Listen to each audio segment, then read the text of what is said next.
శుక్లాంబరధరం విష్ణుం శశివర్ణం చతుర్భుజం ప్రసన్నవదనం ధ్యాయేత్ సర్వవిఘ్నోపశాంతయే అగజానన పద్మార్కం గజానన మహార్నిశం అనేకదంతం భక్తానాం ఏకదంతముపాస్మహే. ఓం గం గణపతయే నమః. ఓం శ్రీమాత్రే నమః. ఓం శ్రీ గురుభ్యో నమః. మా ఆది ఆస్ట్రాలను చూస్తున్నటువంటి మీ అందరికీ పేరు పేరున నా హృదయపూర్వక నమస్కారాలు. నేను మీ వాడ్రేవ్ ఆదినారాయణరావు శర్మ, సిఎంఏ అంటే ఐసిడబ్ల్యూ మార్చారండి, సిఎంఏ క్వాలిఫైడ్ సిఎంఏ నేను. అలాగే అసోసియేటెడ్ మెంబర్షిప్ కూడా ఉంది కాబట్టి ఏసీఎంఏ. అలాగే ఎంఏ ఆస్ట్రాలజీ అంటే వాస్తు 2000 ఇయర్లో చేశారండి. సరే, అది పక్కన పెడితే ఇప్పుడు మనం జూన్ 22వ తారీఖు నుంచి 28వ తారీఖు వరకు కూడా ఈ 12 రాసుల వాళ్ళకి ఫలితాలు ఎలా ఉన్నాయో తెలుసుకోబోతున్నాం. ముందుగా దానికంటే ముందర మీరు జాతకాలు చూపించుకోదలుచుకుంటే ప్రతిసారి చెప్పినట్టుగానే date of birth, time of birth, place of birth ఉండాలండి. అంతేకాకుండా జాతకాలే కాదు, అనేక రకాల ముహూర్తాలు కూడా, మంచి మంచి ముహూర్తాలు కూడా పెడతాం మనం. వివాహ శుభకార్యాల ముహూర్తాలు కూడా నేనే పెడుతుంటానండి. మీకు ఏమాత్రం అవకాశం ఉన్నా మీరు మా ఆది ఆస్ట్రాలజీని కన్సల్ట్ చేయవచ్చు. అంతేకాకుండా నేను చెప్పినవన్నీ మీకు నచ్చే ఉంటుంది అనుకుంటాను. ఒకవేళ మీకు నచ్చితే ఇవన్నీ కూడా నేను చెప్పిన రాసులు మీరు ఒక లైక్ చేయండి, మీ ఫ్రెండ్ సర్కిల్కి షేర్ చేయండి. అలాగే వీలుంటే సబ్స్క్రైబ్ కూడా చేసుకుంటే చాలా మంచిది. సో ఇప్పుడు మనం మేషరాశి గురించి చెప్పుకుందామండి. మేషరాశిలో 22వ తారీఖు నుంచి 28, 22 జూన్ టు 28 జూన్ లోపల ఈ వారంలో మేషరాశి వారికి ఎలా ఉండిపోతుంది, బ్రహ్మాండంగా ఉండిపోతుంది. ఎందుకంటే చంద్ర శుక్రుల కాంబినేషన్ మీరు రాశిలోనే ఉన్నారు. 4th house lord, 2nd house lord కలిసి రాశిలో ఉండడం వల్ల ధనయోగము, వాహన యోగము, చదువు యోగము ఇవన్నీ మీకు బాగుంటాయండి. నేమ్ అండ్ ఫేమ్ చాలా బాగుంటుంది. వ్యాపార లక్షణాలు కలిగి ఉంటారు. చక్కగా ప్రయాణాలు చేస్తూ ఉంటారండి. వాహనాల్లో ప్రయాణం చేయడము, వాహనాలు సిద్ధించడము జరుగుతూ ఉంటుంది. కానీ ఫైనాన్షియల్గా కొద్దిగా మీకు డబ్బులు రావడానికి స్లో అవుతుందేమో తప్ప డబ్బులు రాకుండా ఉంటాయి, బ్రహ్మాండంగా వస్తాయి, ఇంకా డౌట్ లేదు. అంతేకాకుండా మీ కుటుంబాల్లో కూడా వృద్ధి కలుగుతూ ఉంటుందండి. కాకపోతే గాయకులకు అవకాశాలు తక్కువగా ఉంటాయి. ఏదైనా ప్రయాణాలు చేయవలసి వస్తుంది. మీరు తృతీయ భావంలో రవి బుధులు ఉండడం వల్ల పిడివాదన అంటే మీరు చెప్పింది వేదం అంటారు, అది నిజంగా కరెక్ట్ అవుతుంది. మంచి మీ వాదన చాలా అద్భుతమైన వాదన అండి మీది. అలాగే తమ్ముళ్ళని తోబుట్టులు కలుస్తారు, గెలుస్తారు కూడా మీ ప్రతి వాదనలో కూడా. అంతేకాకుండా గురుడు కూడా 3వ భావంలో ఉండడం వల్ల, 12th హౌస్ లార్డ్ అవడం వల్ల షార్ట్ జర్నీస్ ఎక్కువ చేస్తుంటారు. వాహనాలు లేకపోతే ఆభరణాలు ఈ రెండిట్లో మీకు ఉండడానికి అవకాశం ఉందండి. 25, 26 తారీఖుల్లో గురుడితో కలిసి చంద్రుడు ఉండడం వల్ల, గజకేసరి యోగం ఉండడం వల్ల మీకు ఆభరణ యోగం కలుగుతుందండి.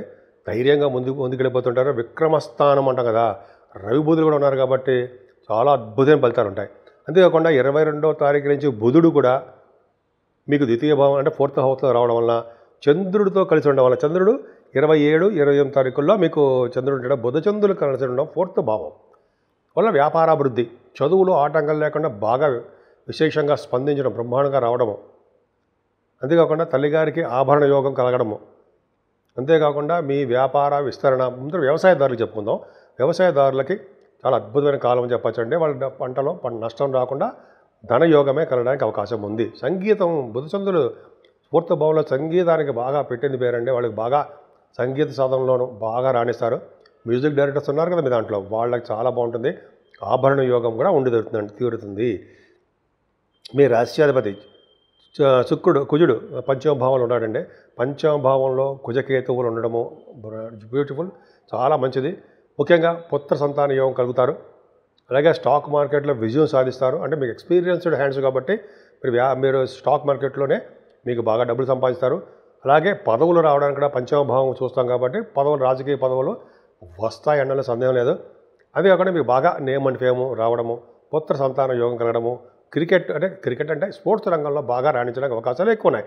ఏదైనా 6వ భావానికి చెడుదృష్టి వల్ల, శత్రువుల వల్ల అపవాదులు, భయం కానీ, అదే మీ అనారోగ్య సమస్యలు కానీ, కొద్దిగా మీ వస్తువులు పోవడం కానీ, చిన్న ఏవో ప్రాబ్లమ్స్ రావడానికి అవకాశాలు మీకు ఉన్నాయి. కానీ 7వ భావానికి గురుదృష్టి పర్ఫెక్ట్గా ఉందండి. 7వ భావానికి గురుదృష్టి ఉండడం వల్ల ఏమవుతుంది, జనరల్గా వివాహాది వేడుకలు కానీ, శుభకార్యాలు కానీ, మంచి మంచి కార్యక్రమాలు ఇంట్లో జరుగుతున్నాయి. భార్యాభర్త లేక అనురాగ దాంపత్య జీవితం పర్ఫెక్ట్గా చాలా బాగుంటుంది.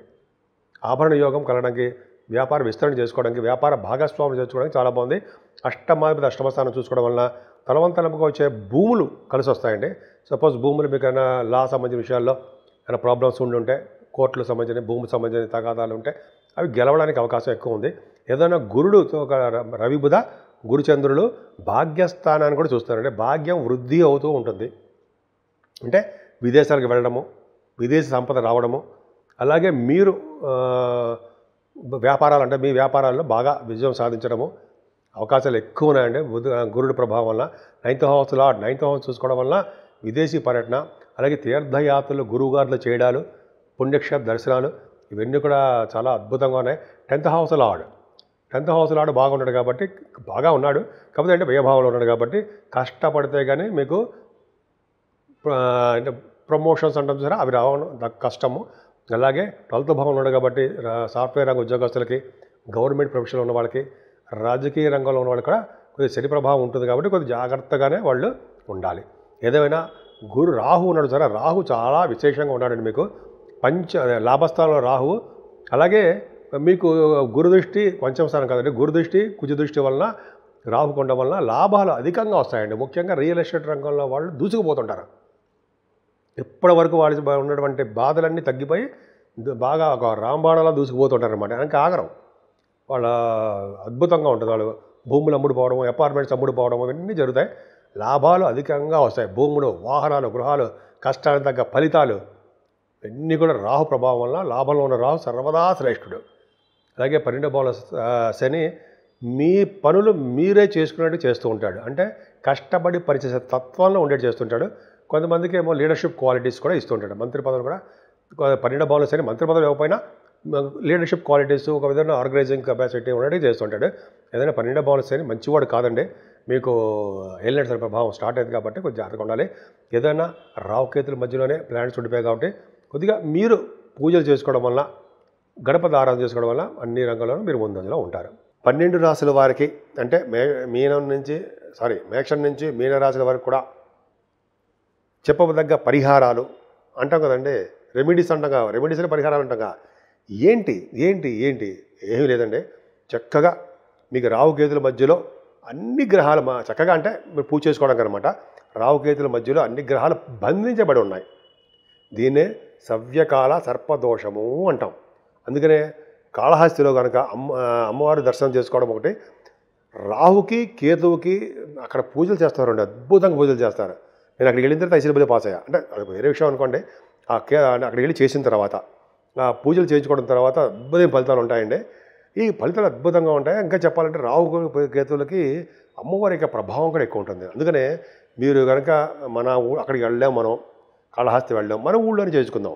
అమ్మవారి కుంకుమ పూజ కానీ, అభిషేకాలు కానీ, మంగళవారం రాహుకాలంలో పూజలు అంటారు సరే, డబ్బులు కట్టడం కానీ అలా చేయించుకోవడం వల్ల రాహుకాలం వల్ల రాహువులో వచ్చే దోషాలు పరిహారం అవుతాయండి. సర్పదోషం తగ్గుతుంది.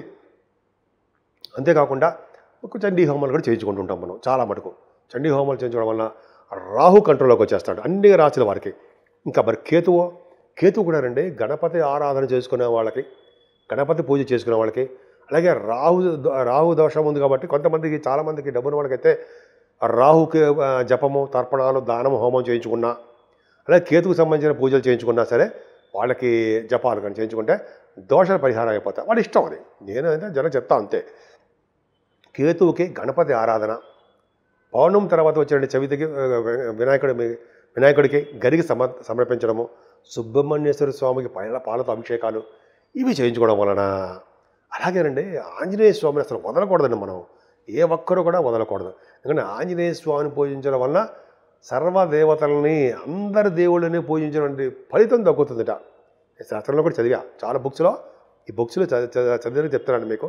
అద్భుతమైన ఫలితం అంటే ఆంజనేయ స్వామిని పూజించడం వల్ల శరీరంలో వచ్చే దోషాలు చాలా వరకు పరిహారం అవుతాయని చెప్పి శాస్త్రం కూడా చెప్తుంది.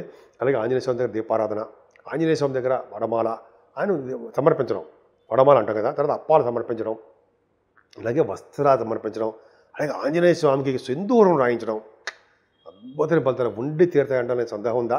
ఏం సందేహం లేదండి.